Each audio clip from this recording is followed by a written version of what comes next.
Now let's speak to the government, shall we? The Minister of Housing and Planning, Matthew Pennycook, who joins us now. Good to see you this morning, Mr. Pennycook.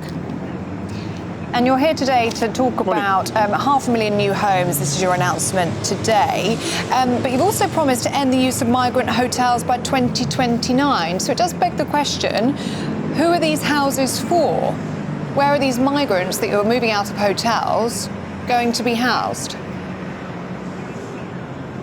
Well, we do need to take forward new sites and accommodation to get people out of hotels. I think your viewers will understand why that needs to happen. Hotel accommodation is incredibly expensive, and we do need to move people out there as those cases are worked through, and we are bringing down the caseload in the system. But when it comes to housing more generally, this is particularly why we've got such an ambitious 1.5 million new homes target as part of our plan for change, because we've got to build, irrespective of levels of immigration. As you know, we've inherited an immigration and asylum system in complete chaos, and we've got to restore order to it. But we've got to build more homes of all tenures, because for too many decades there's been a huge mismatch between supply and demand when it comes to homes to rent and homes to buy. Sorry, Minister, forgive me. I don't think you quite answered the question there. Will these new homes go to illegal migrants? No, the Home Office and through contractors like Serco, for example, will take out contracts. So that will in some instances involve private rented sector accommodation. We're going to do that in a slightly different way with local authorities, looking at those locally led solutions. But we do need to move people out of asylum hotels because they are incredibly expensive.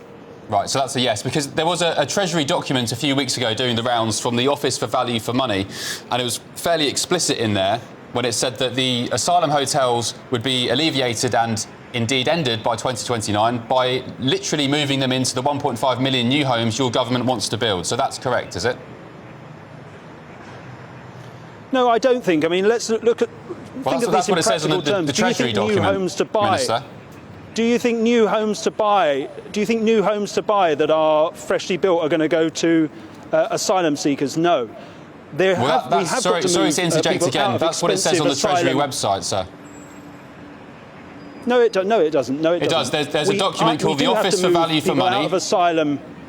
There's a document, Minister. Sorry to interrupt. Let's just get this clear. There's a Treasury document from the Office for Value for Money. I've read the document, Ben. Thank you. Right, and it says the pressure on asylum hotels will be alleviated through the 1.5 million new homes the government wants to build. So is that document wrong? Well, as I said, we've got to build more homes of all tenures to ensure that we've got supply coming through. That would be the case whatever the state of the asylum system. I've been very clear, I think, in terms of the need to move people out of asylum hotels, which are expensive. In some instances, that will mean, for example, that people are going into the private rented sector. I don't think they're going into new build homes for market sale, which is the point I was trying to make in terms of some of the homes coming forward. But they will go, for example, into the private rented sector in some instances. But that is why we've got to grow the supply of homes of all tenures, homes to buy, homes to rent, affordable social homes. And there was that £39 billion worth of investment in social and affordable housing at the spending review announced, which is going to make a real difference. Let's stay with the topic of migration, shall we? Because it would be great to talk about the National Housing Bank. Yeah, we will ask you about that. Let's just stay on migration because we are on that topic. 17,000 arrivals so far this year. This is the government that promised to smash the gangs. It's actually looking like it's set to be a record-breaking year. Well, as you know, and I've been on your programme many times and made this point, we inherited an immigration and asylum system in complete chaos. We do need to restore order to it. That was never going to be an overnight fix, not least because the criminal gangs that are profiteering from human misery are very well entrenched. But you know the steps we're taking. I've spoken on this programme many times before. Our Borders Bill, which is going through the House of Commons right now, will ensure that police and law enforcement agencies have those counter-terrorism style powers. We're making other changes. We've already deported 30,000 people that have got no right to be here, 4,500 foreign national offenders. That's a 14% increase. So we are turning things around, but it was never going to be an overnight fix.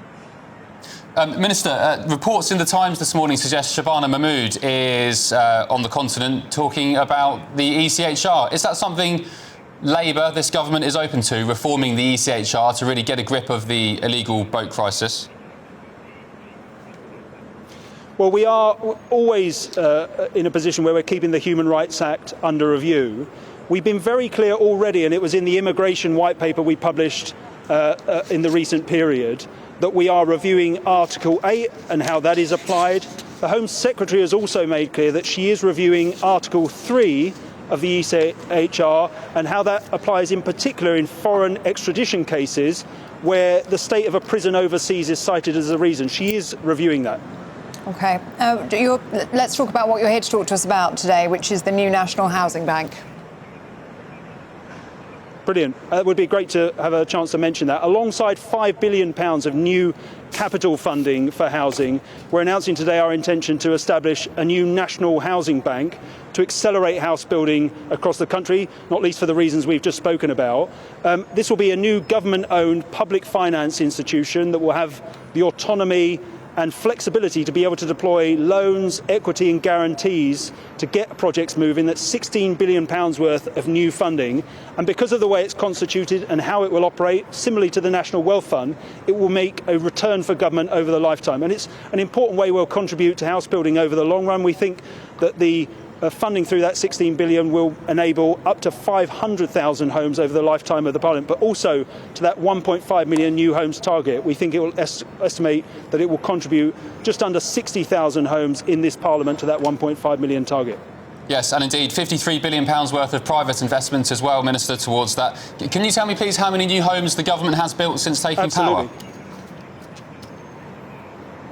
Well, we've got figures only for the last year of full figures I've got, for example, 2023-24, indicates that just under 221,000 homes have been built. I expect the 24-25 figures when they're released to show rates that are similarly not where we need them to be. But that is because we've inherited from the previous government a series of anti-supply changes, and they will take time to work through in terms of the statistics. So we are turning things around. I fully expect in terms of, for example, planning applications coming forward to see a very sharp uptick in later months of this year and going into next year. So the reforms will take time to feed through into the statistics.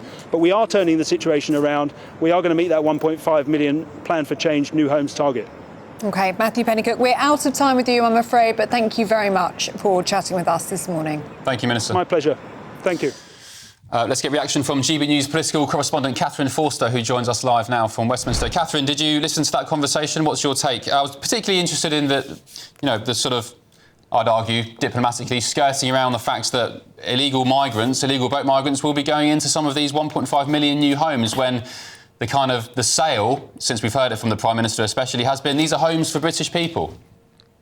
Yes, it was interesting that now clearly the government's, got its work cut out to build these 1.5 million new homes. It's not clear from the funding from Rachel Reeves whether that's even achievable. But yes, as you say, this pledge to end using hotels for asylum seekers by 2029. Where are these people going to go? Because you notice that the government, despite the rhetoric of smash the gangs, are not saying we're going to have stopped this. There won't be people coming across on small boats by 2029, and we'll still, we'll have eliminated the backlog. I thought it was interesting when he said, when you really pushed him, Ben, that some of the people will go into the private rental sector in some cases. I think what he was trying to say was that they wouldn't go into some of these new homes, but it is clear that if they're not in hotels, they're going to be somewhere else. So potential private rented accommodation, that's something that we know the government is already